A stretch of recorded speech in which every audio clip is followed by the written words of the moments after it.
Salut tout le monde, c'est You et on se retrouve pour une petite vidéo informative sur le Let's Play Xenoblade Chronicle X qui aurait dû commencer il n'y a pas longtemps normalement. Voyez-vous, j'ai eu un problème avec mon ordinateur, ce qui fait que les sauvegardes ont été effacées, les sauvegardes du chapitre 1, 2, 3 et 4. Du coup, cette vidéo sera pour le but de vous expliquer ce qui s'est passé pendant ces 4 chapitres. Alors c'est très simple, on va commencer avec le premier chapitre. Nous rencontrons Elma qui nous explique ce qui s'est passé précédemment sur Terre. En effet, la Terre a été attaquée par des extraterrestres inconnus et les humains ont décidé de la quitter pour raison de sécurité. Une fois la planète quittée, celle-ci est détruite et ils s'enfuient à bord de leur vaisseau nommé la Grande Blanche et avec une ville qui a été construite à l'image de Los Angeles qui s'appellera New LA. Une fois arrivé sur Mira, nous rencontrons notre personnage qu'on va jouer pendant l'aventure, qui est un personnage qu'on a fabriqué, enfin que j'ai fabriqué. Et c'est là que l'aventure débute.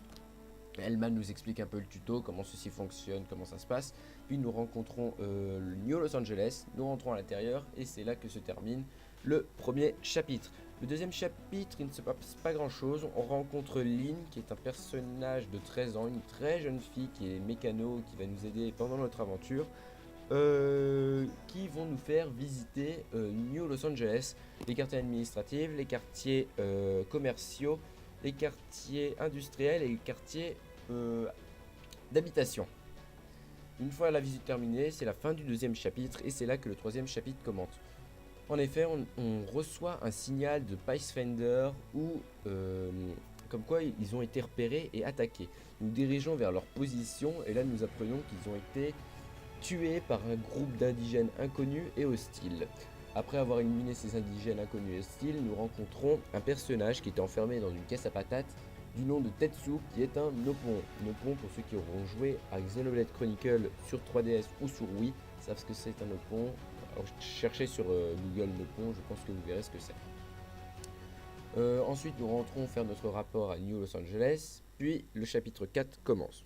Durant le début du chapitre 4, nous nous dirigeons vers une nouvelle région qui s'appelle Oblivia, je crois, à moins que ça soit l'inverse, je sais plus, parce qu'il y a 5 régions. Une fois arrivé dans cette région, nous rencontrons un personnage du nom de L. L qui est un indigène sympathique, il est là pour nous aider, qui veut nous accompagner. Du coup, notre équipe décide de le laisser l'accompagner. Et puis nous rencontrons plus tard dans le chemin, sur la route, les mêmes indigènes qui ont attaqué nos amis dans le chapitre précédent.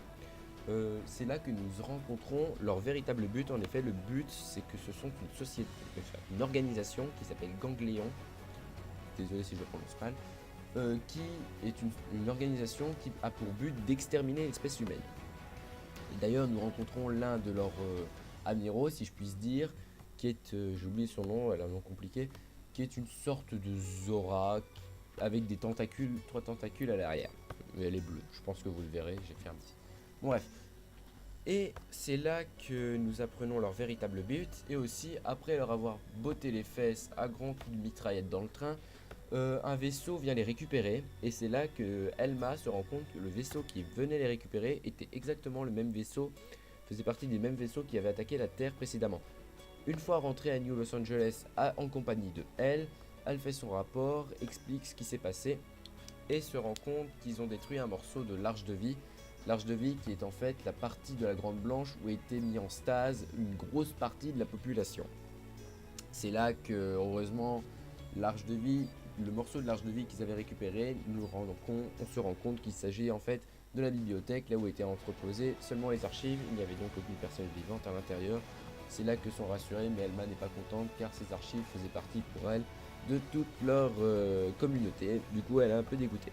Le chapitre 4 se termine et nous sommes au début du chapitre 5 et nous rencontrons 3 petits aliens, nous ne savons pas ce qui se passe. Tetsu nous raconte que ce sont qui ne sont pas hostiles et qui ne sont pas avec le Gangléon. Du coup, nous allons les poursuivre et voir ce qu'il en advient. Voilà, donc c'est tout pour ces petites informations des chapitres 1, 2, 3 et 4. C'est un court résumé, je ne voyais pas vraiment quoi dire, je n'ai aucun texte devant moi, je me suis fait avec les souvenirs que je m'étais fait sur le jeu. Et je suis vraiment désolé de ne pas vous avoir sorti ça en vidéo. Ouais, ça me dégoûte aussi. En tout cas, le chapitre 5 sortira dans quelques temps. Peut-être aujourd'hui, peut-être demain, peut-être après-demain, peut-être dans 4 jours. Je sais pas, je verrai selon mes envies, selon le temps que j'ai. En tout cas, j'espère que cette vidéo vous aura plu. Je tiens à préciser aussi qu'il y a une chaîne secondaire qui sera que sur du Xenoblade Chronicle qui a ouvert. Et voilà. Donc j'espère que cette vidéo vous aura plu. Allez, bye tout le monde!